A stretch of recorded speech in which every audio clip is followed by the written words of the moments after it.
नमस्कार, मी राजेंद्र गुरव आणि आपण पाहतात आपले आवडते यूट्यूब चॅनल गुरव की.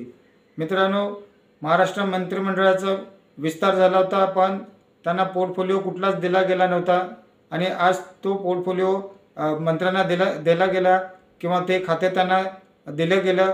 ते कोणतं खातं कोणत्या मंत्र्याला दिलं गेलं याच्यात चर्चा या आपण व्हिडिओतून करणार आहोत. मित्रांनो, युतीमध्ये जी रस्सीखेच चालू होती ते गृह खाते देवेंद्र फडणवीस यांनी आपल्याकडेच ठेवलं.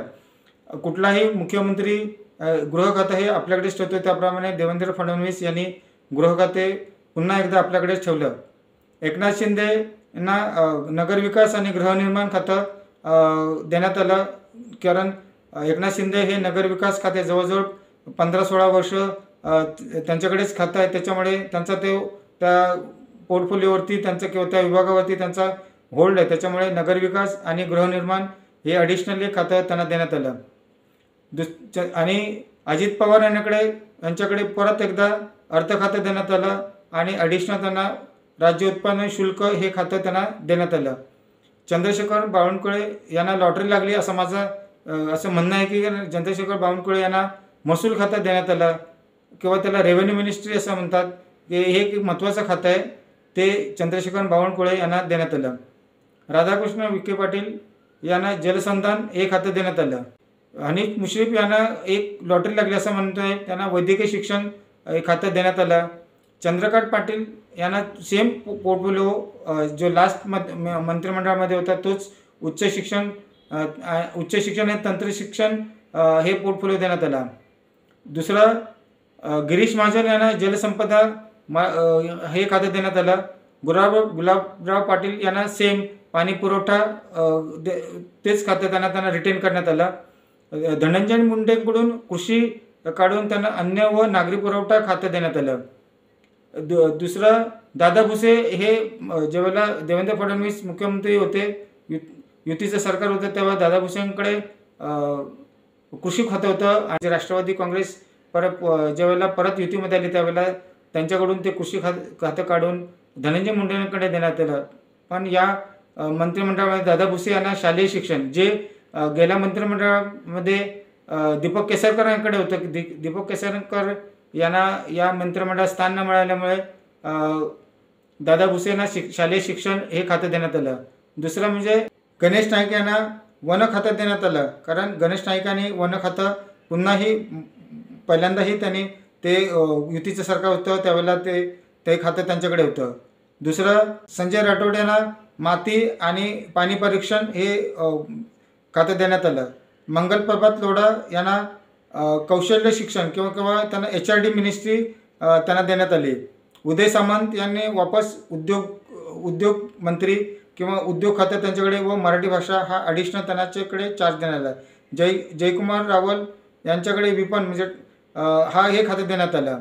पंकजा मुंडेंना बालविकास खातं मिळेल असं वाटलं होतं, पण पंकजा मुंडेंना पशुसंवर्धन आणि पर्यावरण असे खातं देण्यात आलं. अतुल सावे यांना OBC आणि दुग्ध विकास हे खातं देण्यात आलं. अशोक विकर यांना आदिवासी विकास हे खातं देण्यात आलं. शंभूराजे देसाई यांना पर्यावरण आणि खाण हे खातं देण्यात आले. आशिष शेलार यांना माहिती व तंत्रज्ञान हे खातं देण्यात आलं.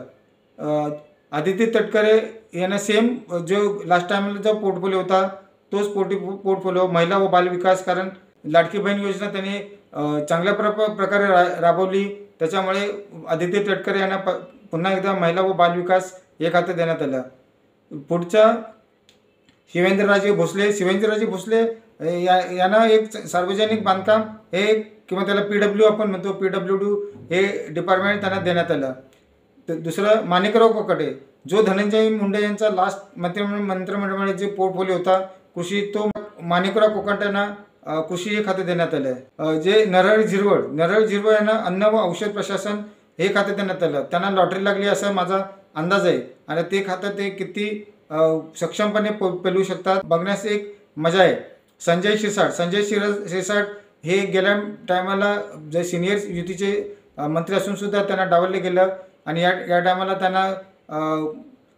त्यांना पोर्टफोलिओ देण्यात गेला आणि तो पोर्टफोलिओ आहे सामाजिक न्याय हा संजय शिरसाट यांना पोर्टफोलिओ देण्यात आला. तसेच भरत गोगावले जे लास्ट मंत्रिमंडळामध्ये त्यांचा समावेश होता तो राहिला होता आणि ते म्हणत होते की मी पहिल्यापासूनच कोट शिवून राहावं आणि मला वाटतं आत्ता तो कोट वापरला त्यांनी, तो घालला. त्यांना रोजगार हमी आणि फलोत्पादन हे खातं देण्यात आलं.